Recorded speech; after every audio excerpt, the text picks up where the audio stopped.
Hello everyone, welcome to CRM Luthra classes. My name is Barka Mirza and आज के इस session में हम बात करने वाले हैं regarding management. Okay, before we move towards management, पहला क्वेश्चन मेरा आप लोगों से यही रहता है कि कैसे हैं आप सब।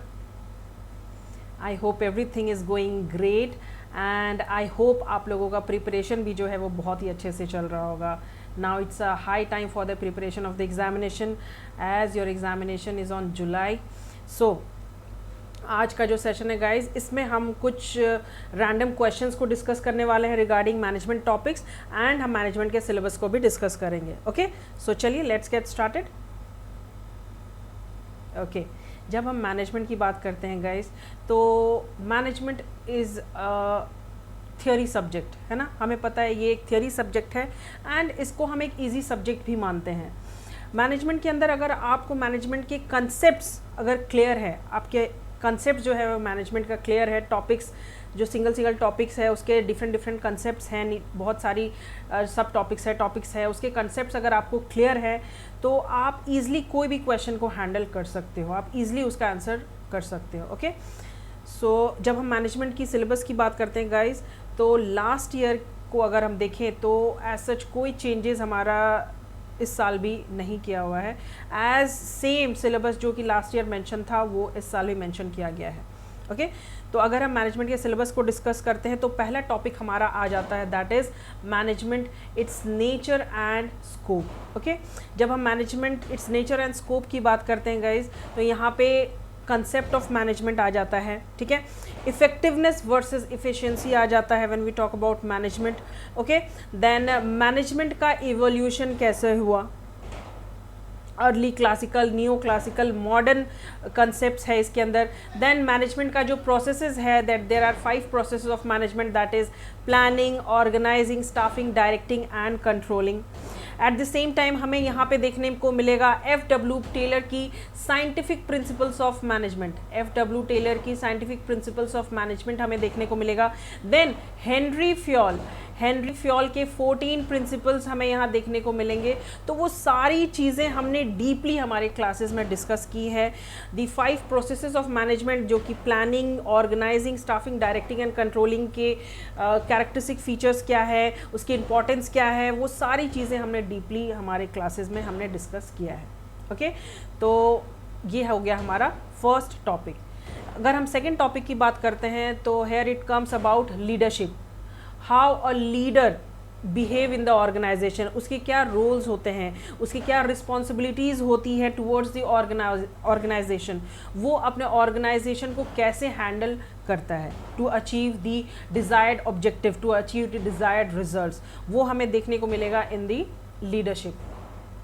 ओके, टॉपिक हम यहाँ पे हमारे different types of qualities of leaders आ गया है। यहाँ पे टाइप्स ऑफ लीडरशिप स्टाइल्स हो गया, that is autocratic, democratic and less fair leadership, है ना। देन हमारा यहाँ पे थियोरीज ऑफ लीडरशिप है, बहुत सारी थियोरीज ऑफ लीडरशिप यहाँ पे आ जाती हैं, that is trait theory, behavioural theory, then contingency theory, then we have managerial grid, the great man theory, servant theory, path goal theory, bureaucratic theory, Likert's theory.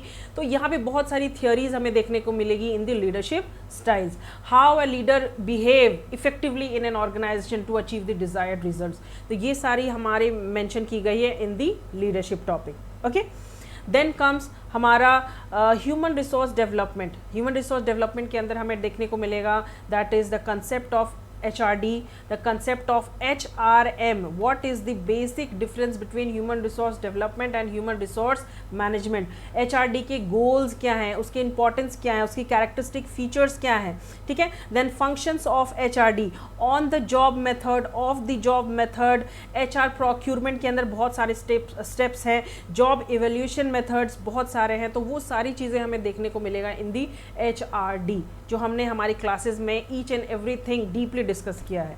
Okay, then comes हमारा next topic, that is very important topic, motivation, morale and incentives. Motivation के अंदर हमें देखने को मिलेगा the concept of motivation. ठीक है, functions of motivation, motivation की इंपॉर्टेंस क्या है, what are the different types of motivation, that is instinct, extrinsic, positive, negative, these are the different types of motivation. Then there are different theories of motivation. What are the different theories of motivation? That is content theory, जहाँ पे content theory के अंदर हमें देखने को मिलेगा मैस्लॉज की theory, एडल्फोर्ड्स की थियोरी, हर्ट्जबर्ग की थियोरी, मैकलेंस की थियोरीज। देन सेकेंड थियोरी आती है that is theories of motivation का, दैट इज हमारा प्रोसेस थियोरी। प्रोसेस थियोरी के अंदर आ जाता है हमारा expectancy theory and equity. Okay, then third part हमारा आ जाता है reinforcement theory under theories of management. Reinforcement theory क्या हो जाता है? Then fourth theory we have behavioural theory, जहाँ पे हमें देखने को मिलता है हमारा theory X and theory Y. So these are the most important theories when we talk about management motivation topic के अंदर। तो ये टॉपिक जो है वो बहुत ही इंपॉर्टेंट टॉपिक है गाइज, इसमें ज़्यादा फोकस करने की ज़रूरत है आपको। देन आपको बेसिक डिफरेंस बिटवीन पता होनी चाहिए, what is the basic difference between moral and motivation. Moral क्या होता है, मोटिवेशन क्या होता है, ये आपको जानना बहुत ज़रूरी है। इंसेंटिव्स किसे कहते हैं? Then factors determining morale, what are the role of incentives in building up morale. So हम मोटिवेशन चैप्टर के अंदर ये बहुत सारी चीज़ें हमें देखने को मिलेगी। And last but not the least that is communication, again an important topic. यहाँ से भी आपको एक क्वेश्चन ज़रूर पूछा जाता है एग्जामिनेशन के अंदर। ओके, जब हम कम्युनिकेशन की बात करते हैं तो यहाँ पे आपको समझ में आना चाहिए कंसेप्ट ऑफ कम्युनिकेशन। कम्युनिकेशन क्या होता है, what are the different characteristics of communication, what are the steps in the communication process, different communication channels क्या है, what is oral communication, written communication क्या है, वर्बल कम्युनिकेशन क्या है, नॉन वर्बल कम्युनिकेशन क्या है, अपवर्ड, लैटरल, डाउनवर्ड कम्युनिकेशन क्या होता है, किसे कहते हैं, इसका कंसेप्ट क्लियर होना आपको बहुत ज़रूरी है। Then what are the barriers to communication, what is the role of information technology, what are the different methods of communication. तो ये सारी चीज़ें हम डील करेंगे कम्युनिकेशन टॉपिक के अंदर। मैंने पहले प्रीवियस वीडियोस में भी मैंने मैनेजमेंट का जो सिलेबस है वो बहुत अच्छे से डिस्कस किया है guys, and each and everything deeply मैंने अपने क्लासेस में डिस्कस किया है। इससे और अलग जाके आपको पढ़ने की ज़रूरत नहीं है, जितना मैंने कराया है आपको बहुत है, उसके अकॉर्डिंग आप पढ़िए, बस बहुत है। ओके, चलिए अब हम अपने कुछ मैनेजमेंट के कुछ रैंडम क्वेश्चंस को डिस्कस करते हैं। ओके, इंपॉर्टेंट क्वेश्चंस जो कि एग्जामिनेशन में पूछा जाता है। Okay, so let's get started. Okay, before we move towards guys, ये हमारे सिलेक्शंस है, सेबी ग्रेड ए 2022 के सिलेक्शन है, सीए रमन लूथरा क्लासेस के सिलेक्शंस हैं, and now they are the SEBI grade A officers. ये हमारे कुछ IFSCA के सिलेक्शंस है, out of 19 8 selections are from CA Raman Luthra classes. इन बच्चों ने हमारे क्लासेस को, लेक्चर्स को फॉलो किया, हमारे नोट्स को फॉलो किया, हमारे टेस्ट को फॉलो किया, and now they are the toppers of these organizations. Then we are talking about PFRDA grade A 2022 के selections हैं, सीए रमन लूथरा क्लासेस के selections हैं। अगर आपको भी हमारे वीडियो लेक्चर्स, हमारे क्लासेस को रिव्यू करना है तो link is given in the description box. जब आप उस डिस्क्रिप्शन बॉक्स पे क्लिक करोगे गाइस तो आपको वहाँ पे सारी इन्फॉर्मेशन अवेलेबल मिल जाएंगी। ओके, तो चलिए लेट्स गेट स्टार्टेड। पहला क्वेश्चन को आपको ध्यान से पढ़ना है गाइस। रैंडम क्वेश्चन है, सारे टॉपिक से मैंने क्वेश्चंस लिया है, तो आपको क्वेश्चन को अच्छे से पढ़ना है, उसके बाद आपको आंसर देना है। ठीक है, चले। पहला question says the principles of management. Okay, the principles of management that is referred here according to Taylor, even a small production activity like loading figures of iron into boxes can be scientifically planned and managed. This can result in tremendous savings of human energy as well as wastages of time and material. These are the options given: A, harmony not discord, science not rule of thumb, cooperation not individualism, development of each and every person, या फिर E, none of the above. This question is from the first topic, management, its nature and scope, and according to F.W. Taylor, उसके principles के according क्या होना चाहिए इसका correct option? When we talk about the principles of management according to Taylor, उनका यही कहना था कि कोई भी काम करो साइंटिफिक मेथड के थ्रू करो, साइंटिफिक मेथड्स को फॉलो करो, है ना, साइंटिफिकली फॉलो करो। तो उसके अकॉर्डिंग उन्होंने क्या कहा था कि कोई भी चीज़ करने से पहले सोचो, समझो, एंड देन उसके ऊपर मतलब ट्राई करो, देन करने की सोचो। उससे क्या होता है, आप आपका जो टाइम है वो भी बचता है, आपका काम जो वर्क है वो जल्दी हो जाता है, आपकी वेस्टेजेस भी कम होती हैं एंड आपको आउटकम अच्छा मिलता है। तो ये क्या हो जाता है? Yes, that is option number B, science not rule of thumb. According to Taylor, किसी भी चीज़ को करने से पहले लॉजिकली, साइंटिफिकली उसके बारे में सोचो, उसके बाद उस चीज़ को करो। हिट एंड ट्रायल मेथड नहीं अपनाना है, क्योंकि हमेशा हिट एंड ट्रायल मेथड काम नहीं करता है। तो अकॉर्डिंग टू टेलर, कोई भी काम करना है सोच समझ के करना है। इससे क्या होता है? आपका टाइम सेव होता है, आपका जो काम है वो जल्दी होता है, आपके वेस्टेजेस जो हैं वो कम होते हैं एंड आपको अच्छा आउटपुट मिलता है। That is science not rule of thumb. Okay, जब हम हार्मनी नॉट डिस्कॉर्ड की बात करते हैं तो ये बात आ जाती है, that is it deals with कि जो मैनेजरियल लेवल है उसके अंदर कोई लड़ाई ना हो ऑर्गेनाइजेशन के अंदर। अगर हम हार्मनी स्टैब्लिश करना चाहते हैं तो वो चीज़ हमें कोऑपरेशन के साथ करना है, तभी हार्मनी स्टैब्लिश हो सकती है, नहीं तो नहीं हो सकती। कोई भी काम कोऑपरेशन के साथ, कोऑर्डिनेशन के साथ करेंगे तो ही वो अच्छे से होता है, तभी हम डिज़ायर्ड रिजल्ट को अचीव कर सकते हैं, है ना। That is harmony not discord. When we talk about cooperation not individualism, cooperation not individualism का यही कहना है, अकॉर्डिंग टू टेलर उनका यही कहना है कि अगर आप हार्मनी स्टैब्लिश करना चाहते हो तो वो बस कोऑपरेशन के साथ होगा, कोऑर्डिनेशन के साथ होगा। इंडिविजुअली हम ऑर्गेनाइजेशन के ऑब्जेक्टिव्स को अचीव नहीं कर सकते, है ना। Then comes development of each and every person. When we talk about this principle, that is development of each and every person, यहाँ पे कहा गया है कि इंसान के अंदर उसकी मैक्सिमम कैपेबिलिटी जितनी है उतनी तक उसको ग्रोथ मिलनी चाहिए, ताकि वो उतने अच्छे से ही ऑर्गेनाइजेशन के ऑब्जेक्टिव्स को अचीव करने के लिए काम करेगा, डिज़ायर्ड रिजल्ट्स को अचीव करने के लिए काम करेगा। उसकी जितनी कैपेबिलिटी है, मैक्सिमम कैपेबिलिटी के अकॉर्डिंग उसकी ग्रोथ होनी चाहिए। ओके, सो इसका करेक्ट ऑप्शन क्या है guys? That is B, science not rule of thumb. Okay, चलो next question. Okay, which of the following is false regarding participative style of leadership? Options are: A, leader assigns work to the workforce; B, leader provides guidance during the work process; C, leader makes decision based on the conclusions made by the workforce; D, leader doesn't assign any tasks to its workforce; या फिर E, none of the above. This question is basically in the topic leadership topic का question है, ये आप लोगों को समझ में आ ही गया होगा। एंड यहाँ पे पूछा गया है आपको, which of the following is false when we talk about participative style of leadership. As अगर हम पार्टिसिपेटिव स्टाइल ऑफ लीडरशिप की बात करते हैं तो this is also known as democratic style of leadership, है ना, जहाँ पे हम बात करते हैं रिगार्डिंग पार्टिसिपेशन। ऑर्गेनाइजेशन के अंदर जब इंसान को हम ऑर्गेनाइजेशन के अंदर लेकर आते हैं तो ऑर्गेनाइजेशन का वो एक बहुत ही बड़ा हिस्सा हो जाता है, जहाँ पे उसका पार्टिसिपेशन डिसीजन मेकिंग के अंदर भी होता है। कंपनी के क्या प्रॉफिट्स हैं, क्या लॉस है, वो सारी चीज़ों में इन्वॉल्व रहते हैं, तो उनको भी उस चीज़ में जो शामिल किया जाता है। When we talking about the employees of the organisation, तो ये सारी चीज़ें आ जाती हैं हमारी पार्टिसिपेटिव स्टाइल ऑफ लीडरशिप के अंदर। ओके, तो अगर हम इसका फॉल्स स्टेटमेंट देखते हैं, तो चलिए देखते हैं। Leader assigns work to the workforce. Obviously अगर ऑर्गेनाइजेशन के अंदर एक लीडर है तो वो वर्क प्रोवाइड करेगा वर्कफोर्स को, अपने एम्प्लॉयज़ को, कि हाँ आपको ये काम करना है भाई, आपको ये काम करना है ना, तो ये तो करेक्ट है।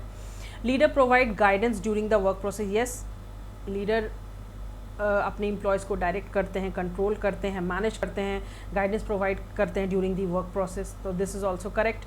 Then C we have leader makes decision based on the conclusion made by the workforce. Obviously जब कोई भी डिसीजन लिया जाता है तो वो जो एम्प्लॉयज़ होते हैं, जो वर्कर्स होते हैं, उनको उनकी भी जो डिसीजन है उसको भी सामने रखा जाता है, सोच समझ कर डिसीजन लिया जाता है, तो दिस इज़ ऑल्सो करेक्ट।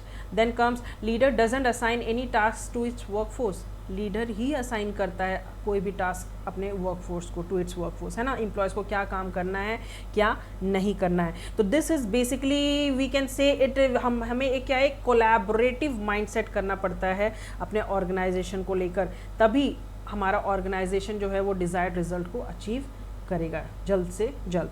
सो इसका करेक्ट ऑप्शन है guys that is D, false statement regarding participative style of leadership. Okay, चलिए next question. Okay, dash leadership shows that leaders are found to be indulging in self love and focus on their own self interest। यहाँ पे बोला जाता है कि ये एक ऐसा लीडरशिप स्टाइल है जहाँ पे जो लीडर है वो अपने सेल्फ इंटरेस्ट को ही इंटरेस्ट मानता है, काम, एंड अपने ऊपर ही फोकस करता है कि मुझे लॉस नहीं होना चाहिए या मुझे प्रॉफिट होना चाहिए।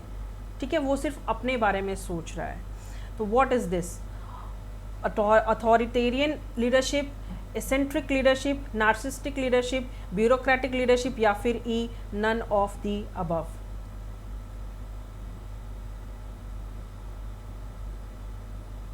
Leadership shows that leaders are found to be indulging in self love. वो सिर्फ अपने इंटरेस्ट के बारे में सोच रहा है, ना कि ऑर्गेनाइजेशन के इंटरेस्ट के बारे में। Yes, the correct option is C, narcissistic leadership style. This leadership, we can also say that it is a negative style of leadership. Negative style of leadership. यहाँ पे क्या होता है, ये जो इंसान है वो सिर्फ खुद के बारे में सोच रहा है कि मुझे मेरा इंटरेस्ट पहले होना चाहिए, ना कि ऑर्गेनाइजेशन का। मुझे लॉस नहीं होना चाहिए, मुझे लॉस फेस नहीं होना चाहिए, मेरा इंटरेस्ट बड़ा है अकॉर्डिंग टू ऑर्गेनाइजेशन का इंटरेस्ट, तो ये नहीं होना चाहिए। It is a negative style of leadership. ठीक है, तो इसका करेक्ट ऑप्शन है C. When we talk about authoritarian leadership style, this is also called autocratic leadership, autocratic style of leadership. Autocratic style of leadership में basically क्या होता है, it possesses the total decision making power. इस leadership style के अंदर total decision making power होता है, and it requires the followers to strictly follow his और हर डिसीजन। क्या जो उसके फॉलोअर्स हैं अपने उसके डिसीजन को फॉलो कर रहे हैं, क्या उसके डायरेक्शंस को फॉलो कर रहे हैं कि नहीं कर रहे हैं। कंप्लीट कंट्रोल रखते हैं अपने फॉलोअर्स के ऊपर, अपने वर्कर्स के ऊपर। दैट इज अथॉरिटेरियन लीडरशिप, जिसको हम ऑटोक्रेटिक भी बोलते हैं। देन कब eccentric leadership. Eccentric leadership basically these types of leadership accepts the challenges, कोई भी चैलेंजेस हो एक्सेप्ट करते हैं,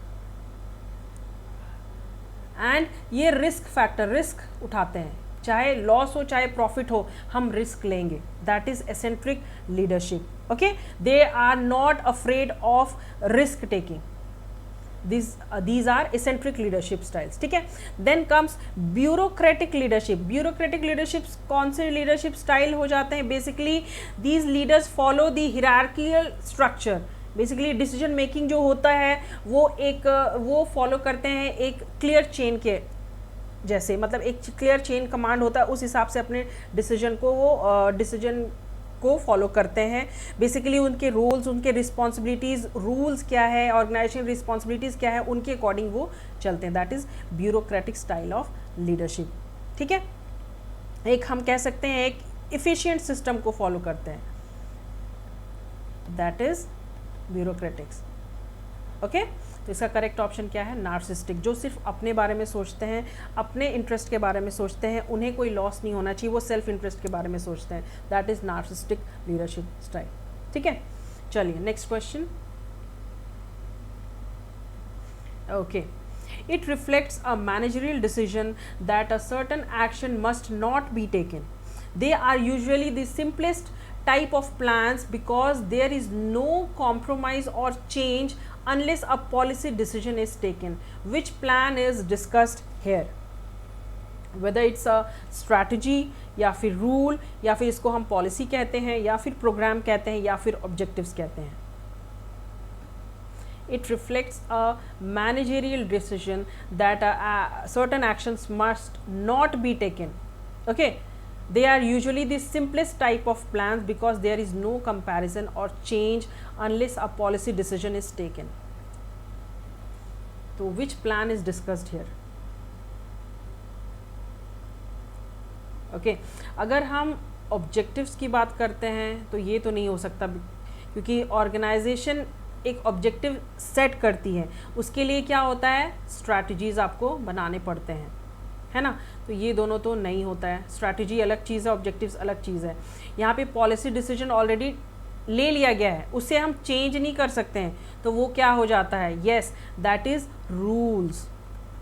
अगर एक बार किसी चीज़ के ऊपर रूल्स बन गई हैं तो वो हम चेंज नहीं कर सकते हैं। अगर ऑर्गेनाइजेशन के सर्टेन रूल्स बन गए हैं, सर्टेन रेगुलेशंस, सर्टेन प्रोविजंस बन गए हैं, तो उस चीज़ को हम चेंज नहीं कर सकते हैं। स्ट्रैटेजी एंड ऑब्जेक्टिव्स, ये ऑर्गेनाइजेशन के ऑब्जेक्टिव्स जो हम प्लान करके ऑब्जेक्टिव्स है, उसके बाद हम प्लान करते हैं, स्ट्रैटेजीज बनाते हैं, देन उसके ऊपर पॉलिसीज़ करते हैं, प्रोग्राम्स करते हैं, है ना। तो यहाँ पे क्या बोला गया है, it reflects a managerial decision that a certain action must not be taken. Rule अगर बन गया है, कोई चीज़ अगर बन गई है, तो उसे हम चेंज नहीं कर सकते हैं। अगर एक डिसीजन ले लिया गया है तो उसे हम चेंज नहीं कर सकते हैं। ओके, चलो अगर हम एक एग्जाम्पल ले लेते हैं। अगर मैं आपको एक एग्जाम्पल बोलूँ कि कोरोना के टाइम पे मास्क लगाना ज़रूरी था, है ना, इट्स कंपलसरी, ठीक है। तो मास्क अगर जो बहुत सारे ऐसे स्टेट्स में फ़ाइन लगा दिया गया था कि अगर आप मास्क नहीं लगाओगे तो किसी स्टेट में 500, किसी स्टेट में 2000 तक का भी फ़ाइन रख दिया गया था। क्यों? क्योंकि रूल्स ऑलरेडी बन गया कि अगर आप मास्क नहीं पहनोगे तो आपको 500 फ़ाइन देना पड़ेगा या फिर 2000 फ़ाइन देना पड़ेगा। That is rule, it can not be changed, ठीक है। इसका करेक्ट ऑप्शन है बी। आई होप क्वेश्चंस आपको समझ में आ रहा है ना, आप इजीली आंसर दे रहे हो इसके। चलो next question. Okay, who among the following developed the technique of management by exception. इनमें से कौन से ऐसे ऑथर हैं जिन्होंने मैनेजमेंट बाय एक्सेप्शन का इंफॉर्मेशन जो है वो दिया है। Whether it's a Joseph L Massie, Lester R Bittel, C L F Urwick, या फिर डी पीटर एफ ड्रूकर, या फिर ई हेनरी फ्योल।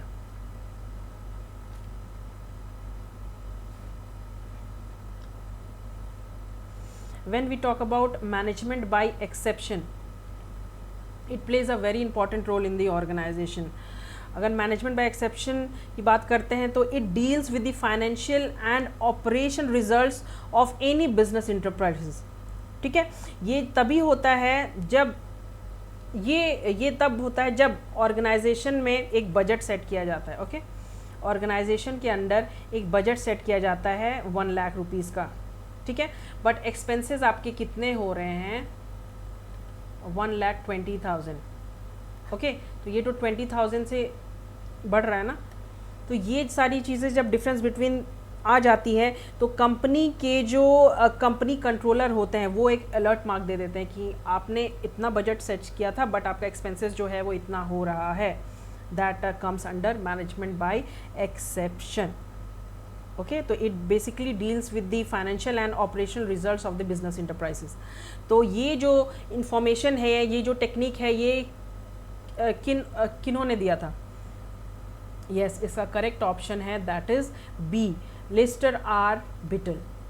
ओके, इसका करेक्ट ऑप्शन है लिस्टर आर बिटल। बहुत से लोगों को, बहुत से बच्चों को ये इन्फॉर्मेशन नहीं पता इसके बारे में, बट ये सारे क्वेश्चन जो है वो इम्पॉर्टेंट क्वेश्चन है। इस टाइप के क्वेश्चन जो है वो एग्जामिनेशन में आते ही हैं।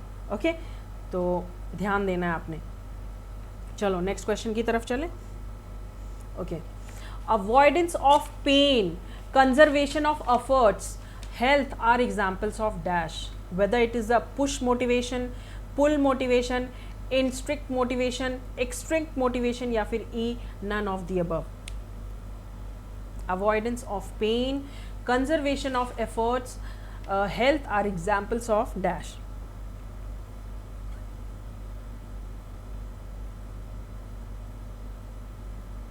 ये क्वेश्चन का मतलब है कि एक ऐसा इंसान है जो पेन से भागता है कि कहीं मुझे चोट ना लग जाए। That is avoidance of pain. Okay, conservation of efforts, basically यहाँ पे वो पर्टिकुलर इंसान जो अपनी सोच को रिजिड रखता है। बेसिकली हम ये कह सकते हैं कि अपनी जो सोच है, अपना जो थॉट प्रोसेस है, उसको रिजिड रखता है, उसे चेंज नहीं करता है। मतलब मैं जो सोच रहा हूँ वही सही है, मैं जो सोच रहा हूँ वही गलत है। एंड अपने हेल्थ को लेके बहुत ही रिजिड है। तो these are the examples of whether push motivation, pull motivation, intrinsic motivation, extrinsic motivation, या फिर E, none of the above. Yes, इसका करेक्ट ऑप्शन है दैट इज इंट्रिंसिक मोटिवेशन। ये ऑर्गेनाइजेशन के बारे में नहीं सोचते हैं, ये पहले अपने बारे में सोचते हैं, ठीक है, कि मुझे कहीं ज़्यादा काम ना करना पड़े, मुझे इस काम को लेके कहीं चोट ना लग जाए, या मुझे अपने जो थॉट प्रोसेस है उसमें रिजिड नहीं, ये सही है तो यही सही है, मुझे दूसरों का नहीं सुनना है, या क्या सही ऑर्गेनाइजेशन के लिए वो नहीं सुनना। मतलब सेल्फ इंटरेस्ट है, वो खुद से बहुत प्यार करता है, वो खुद के हेल्थ के लिए वरीड है, that is intrinsic motivation. Okay, अगर हम पुश मोटिवेशन की बात करते हैं तो बेसिकली अगर मैं आपको एक एग्जांपल देके समझाऊं, पुश मोटिवेशन बेसिकली अगर एक ओवरवेटेड बंदा है, ओके, ओवरवेटेड है, वो बहुत बैड फील करता है अपने आप को लेके, ठीक है, उसके हेल्थ में प्रॉब्लम्स हैं, उनके रिलेशनशिप में प्रॉब्लम्स हैं, जॉब में प्रॉब्लम्स है, उसे ये पता है कि मेरे वेट को लेके बहुत सारी प्रॉब्लम्स हैं, किसी दूसरे को बताने की ज़रूरत नहीं है, बट फिर भी उसे रोज़ ये चीज़ समझ में आती है कि हाँ मैं मोटा हूँ या मैं मोटी हूँ, ठीक है। तो ये क्या हो जाता है, उस पेन से रिलीज करने के लिए ये अपने आप को पुश करते हैं, that is push motivation, to act to remove the pain, that is push motivation. इस चीज़ को हम क्या कहेंगे, दैट इज पुश मोटिवेशन। ये एक पावरफुल मोटिवेशन हम कहते हैं इसे, powerful motivation. Okay, then comes pull motivation. Pull motivation basically अगर हम एग्जांपल देके मैं आपको समझाऊं तो एग्जांपल मैराथन ले लो, मैराथन में 2 दिन का है, 3 दिन का है, उस चीज़ को हमें कंप्लीट करना है, दैट इज़ पुल मोटिवेशन। या फिर प्लेइंग अ गिटार,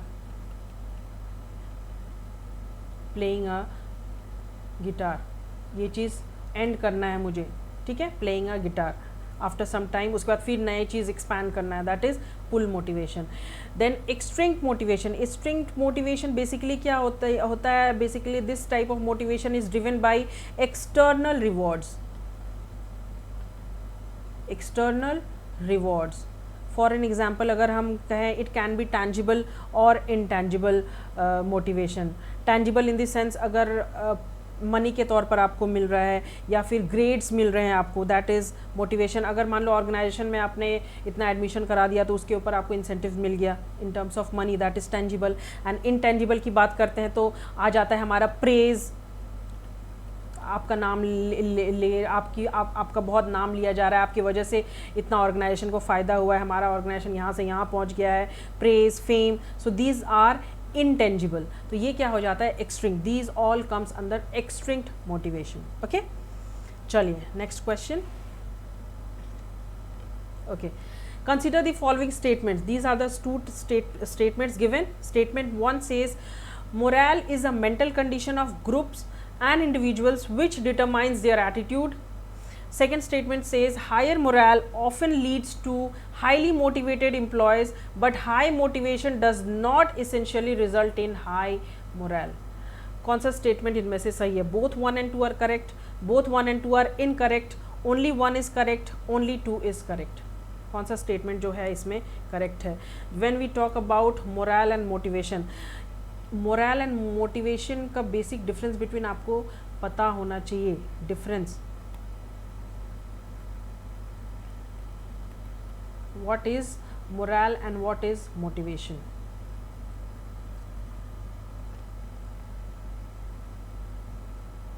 अगर आपको मोरल एंड मोटिवेशन का बेसिक डिफरेंस पता है तो ही आप इस क्वेश्चन का परफेक्टली आंसर दे सकते हो guys. Okay, when we talk about morale, morale क्या हो जाता है, एक इंटरनल फीलिंग होती है, इंटरनल फीलिंग है ना, which depends upon the environment, which depends upon the overall environment. अगर हम एग्जाम्पल की बात करते हैं तो मान लो इंडियन टीम जो मैचेस जीत रही हैं, ठीक है, जीत रही है, अब वो फाइनल में पहुंच गई है एंड वो फाइनल भी वर्ल्ड कप भी जीत गई है, तो ये क्या हो जाता है, इंटरनल फीलिंग है, दैट इज़ मोरल, बहुत खुश हैं। एंड मोटिवेशन क्या हो जाता है, basically it can be tangible, it can be intangible, मतलब आपको इनकरेज किया जा रहा है to achieve the desired result, that is in terms of money, fame, praise, these are motivation. ठीक है, तो अगर हम स्टेटमेंट 1 की बात करते हैं तो moral is a mental condition of groups and individual which determines there activity attitude. Basically moral क्या एक मेंटल कंडीशन है जो दोनों से डील करती है, ग्रुप से भी एंड इंडिविजुअल से भी। तो this statement is correct, obviously this statement is correct. It is a mental condition of groups and individuals which determines their attitude. ठीक है, मोरल के अकॉर्डिंग ही हम अपने या तो ग्रुप्स के या तो इंडिविजुअल्स के एटीट्यूड के बारे में पता चलता है, उसके इंटरनल इनर फीलिंग्स क्या है उसके अकॉर्डिंग उसके एटीट्यूड में पता चलता है। That is morale, correct top statement. Then second statement says higher morale often leads to highly motivated employees but high motivation does not essentially result in high morale। ये vice versa, ये तो inversely मतलब opposite दिया हुआ है। This statement is totally incorrect. हम ये कह सकते हैं कि high motivation leads to high morale but high morale leads to high motivation. नहीं, ये हमेशा सही नहीं होता है। Higher morale often leads to highly motivated employees, no, ये कभी हमेशा ये सही नहीं होता है। But high motivation always results in high morale. तो ये यहाँ पे एक इन्वर्स दिया हुआ है कि ये सेंटेंस जो है वो स्टेटमेंट जो है वो टोटली इनकरेक्ट है। तो इसका करेक्ट ऑप्शन क्या हो जाएगा guys? Yes, only C, 1 is correct, not both. High motivation leads to high morale. अगर हमारा इनकरेज है, हमारे अंदर हमें खूब इनकरेजमेंट मिल रही है कंपनी की तरफ से कि अगर आपको ये है तो आपको ये मिलेगा, तो हमें इनर फीलिंग भी हमारी अच्छी होती है कि हाँ, अगर हम ये अच्छे से हम अगर रिजल्ट को अचीव कर लेते हैं, हमारे ऑब्जेक्टिव्स को अचीव कर लेते हैं तो हमारे कंपनी का भी फ़ायदा होगा, साथ ही साथ हमारा फ़ायदा होगा। But high morale leads to high motivation, no. ठीक है, इसका करेक्ट स्टेटमेंट क्या होगा? Only 1 is correct. चलो नेक्स्ट चलते हैं। गाइस सेशन को काइंडली शेयर करते रहिए, जितना ज़्यादा से ज़्यादा शेयर करेंगे उतने बच्चे हमसे इन्वॉल्व होंगे। Okay, dash is the most centralised form of communication network wherein all the information flows from one single superior. The other members have little or no communication link with each other. इसे हम क्या कहते हैं? Whether it is a chain network या wheel network या free flow network या inverted V network या फिर circular network. Centralized form of communication, this question is basically related to communication. There are different forms of different types of communication, oral communication, written communication, verbal, non-verbal, formal, informal। तो उसके अंदर से बहुत सारे different types of communication है। तो इसका answer बताइए क्या होगा? Dash is the most centralized form of communication network wherein all the information flows from one single superior। तो वो क्या होगा? Yes, that is wheel network। Wheel network में क्या होता है? एक ऐसा कम्युनिकेशन नेटवर्क है जहाँ पे जितना भी इंफॉर्मेशन है वो फ्लो होता है from one single superior to different workers और subordinates in the organisation. The other members have little or no communication link with each other. ठीक है, अगर हम चेन नेटवर्क की बात करते हैं तो चेन नेटवर्क क्या हो जाता है गाइज कि एक इंडिविजुअल कम्युनिकेट करता है in a set of sequence, set में कम्युनिकेशन की जाती है, सेट सीक्वेंस में कम्युनिकेशन की जाती है। ठीक है, फॉर एग्जांपल अगर हम स्टार्ट करते हैं, communication starts from the top level that is CEO to different levels in the organization, to different employees in the organization, that is chain network. Then comes free flow network। free flow network क्या हो जाता है कि जितने भी सारे subordinates हैं, all subordinates can freely communicate with each other। जितने भी सारे subordinates हैं they can freely communicate with each other। ठीक है, then comes inverted V network। inverted V network क्या हो जाता है कि यहाँ पे एक subordinate को allow रहता है to communicate with his immediate superior। एक सबऑर्डिनेट को अलाउड रहता है कि वो अपने कुछ भी प्रॉब्लम अगर हुआ उन्हें कम्युनिकेट करना है तो अपने इमीडिएट सुपीरियर से कंसल्ट करें। That is inverted V network. When we talk about circular network, circular network basically क्या होता है? मीटिंग्स में बात की जाती है, meeting in a group among themselves। उसके बाद उस चीज़ को सर्कुलेट कर दिया जाता है टू द डिफरेंट ग्रुप्स और to the nearest group. In the organisation. तो इसका करेक्ट ऑप्शन क्या होगा, that is wheel network. Okay, चलो next question. Dash refers to the ways in which people and animals communicate and interact via the sense of touch. एक ऐसा communication process है जहाँ पे जो एनिमल्स हैं वो टच करके एक दूसरे की बातें समझते हैं। तो वो क्या है, हेप्टिक्स, काइनेक्सिस, प्रोमेक्सिस, क्रोनिमिक्स या फिर ओक्यूलेसिस, क्या होगा ये? Dash refers to the ways in which people and animals communicate and interact via the sense of touch। अगर आपके घर पे कोई पेट होगा या फिर डॉग हो या कुछ भी है, कैट है, तो आप समझ सकते हो कि आप उससे किस तरह से कम्युनिकेट करते होंगे, है ना। यस, इसका करेक्ट ऑप्शन है दैट इज़ हेप्टिक्स। हेप्टिक्स क्या होता है कि आप अपने पेट से या किसी भी पर्सन से आप कैसे थ्रू टच से आप इंटरैक्ट करते हो, आप कम्युनिकेट करते हो, दैट इज़ हेप्टिक्स। ठीक है। काइनेक्सिस क्या हो जाता है, basically deals with gestures, body language, gestures हो गया या बॉडी लैंग्वेज के थ्रू आप एक दूसरे से कम्युनिकेट करते हो। ठीक है। Then comes proxemics. प्रॉक्सिमिक्स क्या हो जाता है, बेसिकली डिस्टेंस मेंटेन करके, डिस्टेंस मेंटेन करके आप एक दूसरे से कम्युनिकेट कर रहे हो। बेसिकली आप किसी बंदे से, कोई होता है किसी भी ऑर्गेनाइजेशन में, किसी से आप पास से कम्युनिकेट करते हो, बातचीत करते हो, किसी से दूर से कम्युनिकेट करते हो, that is proxemics.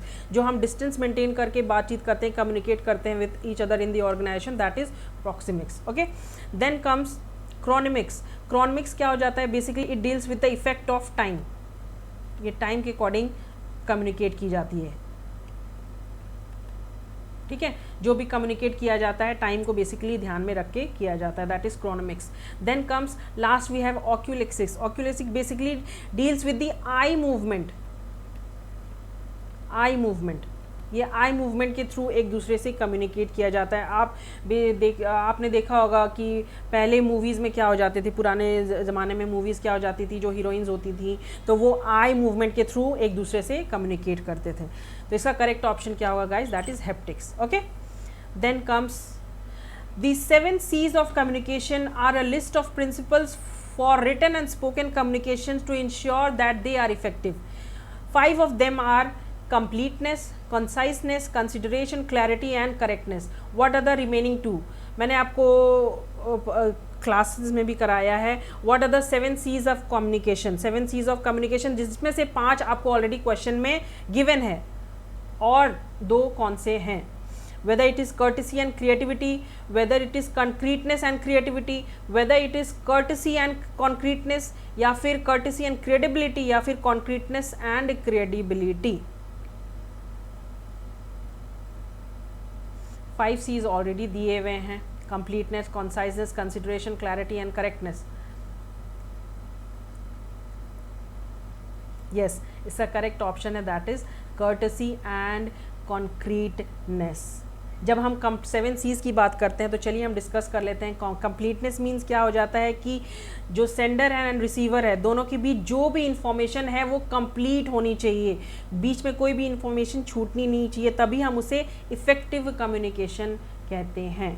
Then comes conciseness. Conciseness means जो भी कम्युनिकेशन कर रहे हो आप वो ब्रीफ में होनी चाहिए। ठीक है, आपको ज़्यादा इलेबोरेट करके रिसीवर को परेशान नहीं करना है। ठीक है, रिसीवर को मतलब कि उसे ऐसा ना लगे कि पता नहीं वो कंफ्यूज हो रहे हैं, दैट इज़ कंसाइसनेस। जो भी करना है ब्रीफ में करना है। ठीक है। Then comes consideration.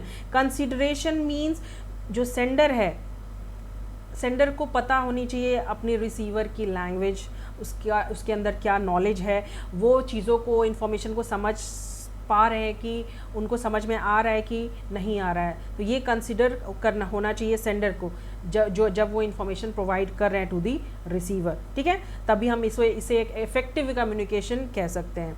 Then comes clarity.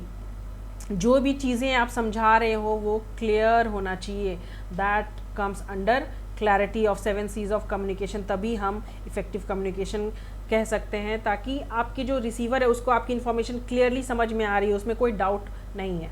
Okay. Then then comes correctness.